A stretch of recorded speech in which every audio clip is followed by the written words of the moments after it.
Good morning students.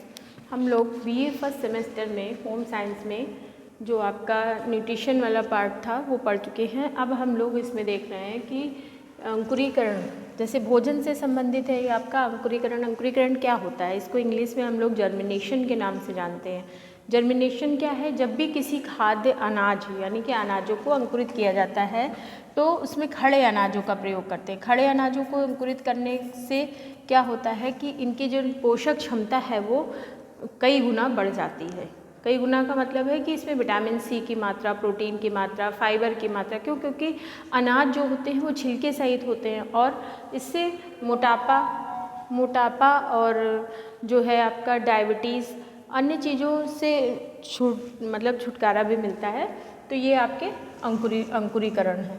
फिर उसके बाद आपका आता है खमीरीकरण। खमीरीकरण को हम लोग इंग्लिश में फर्मेंटेशन के नाम से जानते हैं। फर्मेंटेशन फूड का क्यों किया जाता है, क्योंकि ये जो फूड हैं वो आपके डाइजेस्टिव बन सके, सुपाच्य हो सके। बहुत सारे विटामिन्स की जो टैबलेट्स बनाई जाती हैं वो फर्मेंटेशन के द्वारा ही बनाई जाती हैं। फर्मेंटेशन जो है वो जैसे ब्रेड बनाने के लिए, पाव बनाने के लिए, बहुत सारी दवाइयाँ भी जो हैं वो फर्मेंटेशन की विधि से बनाई जाती हैं। ठीक है।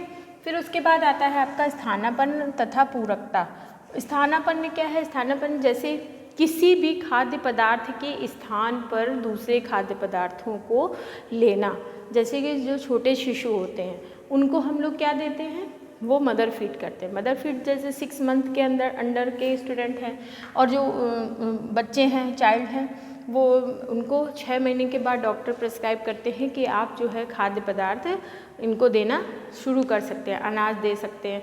तो फीडिंग की जो टाइमिंग है, जो नंबर ऑफ फीडिंग है वो कम करके हम लोग क्या देते हैं, उनको डाइट देते हैं। डाइट में जैसे आपकी खिचड़ी हो गई मूंग की दाल की, दलिया हो गई, उसमें मिक्स जो है दालों की और सब्जियां मिक्स करके, बहुत सारे अनाजों को मिक्स करके उनको गलाकर दिया जाता है। ठीक है।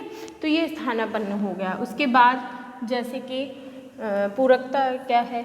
पूरकता जैसे कि दाल और चावल, ये दोनों पूरक आहार हैं, क्योंकि दालों में प्रोटीन पाया जाता है, चावल में कार्बोहाइड्रेट पाया जाता है। तो कोई भी पौष्टिक तत्व तो हमारे शरीर में मतलब सिर्फ अगर दाल खाते हैं तो सिर्फ प्रोटीन मिलेगा, और कार्बोहाइड्रेट दाल और चावल आपस में पूरक हैं। तो इन दोनों को पूरक इसीलिए बनाया गया है कि दालों के साथ हम लोग चावल यूज़ करते हैं और रोटी के साथ हम लोग सब्जी यूज़ कर सकते हैं, और ये पूरक आहार है। ठीक है। तो पूरक में क्या है कि एक पौष्टिक तत्व के साथ दूसरा पौष्टिक तत्व जो मैच किया जाता है तो आपके ये पूरक आहार कहलाते हैं। ठीक है। फिर भोजन की दृढ़ता। भोजन की दृढ़ता जो है वो आपकी भोजन में कुछ ऐसी क्रियाएं करी जाती हैं जो भोजन को दृढ़ बनाती हैं, जैसे कि उनमें पॉलिशिंग की क्रिया, और उनमें बहुत सारी पॉलिश के माध्यम से भोजन में बहुत सारे पौष्टिक तत्वों को इन्वॉल्व करा जाता है। ठीक है। तो ये आपकी दृढ़ता है। संपन्नता क्या है? फूड संपन्नता जैसे कि भोजन में मल्टीग्रेन ब्रेड, इस समय रोटी का बहुत ज़्यादा प्रचलन है। तो मल्टीग्रेन क्या है? संपन्न बनाना। केवल आप अगर गेहूं के आटे को ही खाते रहेंगे तो एक ही पौष्टिक तत्व की मात्रा हमारे शरीर में कार्बोहाइड्रेट की बढ़ती रहेगी, पर उनमें अगर मिक्स ग्रेन का आटा खाते हैं तो हमारे शरीर में अन्य भी पौष्टिक तत्व आते रहेंगे। तो इसमें मल्टीग्रेन यानी बहुत सारे अनाजों का आटा बना लिया और उसकी रोटी खाए, तो ये क्या हो गया, इसमें संपन्नता बढ़ गई इसकी। फिर भोजन संदूषण। भोजन संदूषण का मतलब है भोजन में उपलब्ध गंदगी, यानी कि भोजन जब खाद्य पदार्थ आपके जो है वो फसलों के रूप में होते हैं, अनाजों में बहुत सारी कीट पतंग और उसमें उनके बहुत सारी अशुद्धियाँ मिल जाती हैं जब, तो उनको भोजन संदूषण के नाम से जाना जाता है। हवा के द्वारा, कीट पतंगों के द्वारा जो भी गंदगियाँ हमारी मिलती हैं उनको दूर किया जाता है। तो ठीक है, ये भोजन संदूषण। फिर भोजन का संरक्षण एवं संग्रह करना। भोजन का संरक्षण और संग्रह क्या है?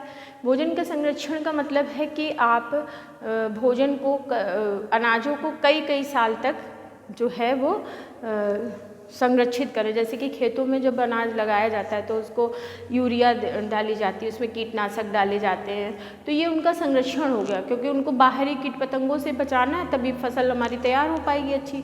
और उसके बाद इनका संग्रह करना, जब फसल हमारी तैयार हो गई तो उसके बाद हमें इसका संग्रह करने के लिए जैसे कि अनाज हमारे घरों में कट कर आ जाता है, उसको सालों साल हम लोग संग्रहित करके रखते हैं। किसके द्वारा? बहुत सारे कीटनाशक पदार्थों का यूज करके, कि जैसे कि पारद की गोली है आपकी, सल्फास की गोलियां डालकर और गमकसीन पाउडर एक आता है उसको डालकर, तो भोजन को संग्रहित किया जाता है। दूसरा संग्रह और भी है, जैसे कि आपका प्रिजर्वेशन, जैसे कि आंवले का मुरब्बा बनाना, सब्जियों को सुखा लेना, मटर को प्रिजर्व करना, कोल्ड स्टोरेज में सब्जियों को प्रिजर्व करना। बिना मौसम की सब्जियां खाने के लिए कोल्ड स्टोरेज का यूज करते हैं। जैसे कि अब खीरा है, खीरा कई पहले सिर्फ गर्मियों के ही सीज़न में खाने को मिलता था, पर अब कोल्ड स्टोरेज की जब से व्यवस्था हो गई तब से हर सीज़न में खीरा आपको खाने को मिलेगा, तो इसलिए संग्रहित किया जाता है। फिर भोज्य पदार्थों में मिलावट, भोज्य पदार्थों में मिलावट एक लेटेस्ट टॉपिक है आपका, जो इस समय बहुत तेज़ी से हो रहा है, क्योंकि विक्रेता जो होता है वो अधिक लाभ कमाने के लिए खाद्य पदार्थों में बहुत सारी अशुद्धियों को मिलाता है, जिससे उनका किलो भार बढ़ जाता है। और जब किलो भार बढ़ जाता है तो उसको दाम ज़्यादा मिलते हैं। जैसे 10 किलो दाल में अगर उसने 6 किलो कंकड़ पत्थर मिला दिए तो वो 16 किलो हो गए, तो उसको 16 किलो के मूल्य प्राप्त हुए। पर ये 16 किलो जो व्यक्ति ले जा रहा है उसका तो नुकसान भी हुआ, और खा ले रहा है अगर तो उसके शारीरिक नुकसान भी हुए। ठीक है, तो ये आपका भोजन में मिलावट, जैसे कि काली मिर्च है उसमें पपीते के बीजों को मिला देते हैं, लाल मिर्च पिसी हुई होती है उसमें वो मिला देते हैं, क्या कहते हैं, गेरू मिला दिया जाता है, कलर मिला दिया जाता है, और आपकी धनिया है, धनिया में बुरादा मिला दिया जाता है पिसी। तो बहुत सारी चीज़ों में मिलावट वाला काम हो रहा है।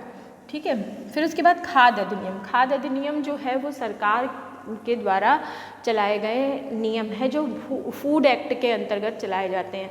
इसमें बहुत सारे अधिनियम, जैसे राष्ट्रीय खाद्य सुरक्षा अधिनियम है, राष्ट्रीय खाद्य अधिनियम है, अन्नपूर्णा योजना है जो इस समय चलाई जा रही है, मिड डे मील योजना है, बहुत सारे खाद्य से संबंधित यानी भोजन से संबंधित उपभोक्ता नियम अधिनियम है, और विक्रेता अधिनियम है, क्रेता अधिनियम है। तो ये सारे जो हैं वो गवर्नमेंट के द्वारा चलाए जाने वाले अधिनियम हैं। तो बच्चों आज के लिए हम लोग इतना ही पढ़ेंगे, और ये आपका बीए फर्स्ट ईयर का ए पार्ट था, और नेक्स्ट टाइम हम लोग बी पार्ट पढ़ना चालू करेंगे, जिसमें वृद्धि और विकास के बारे में हम लोग पढ़ेंगे। Thank you.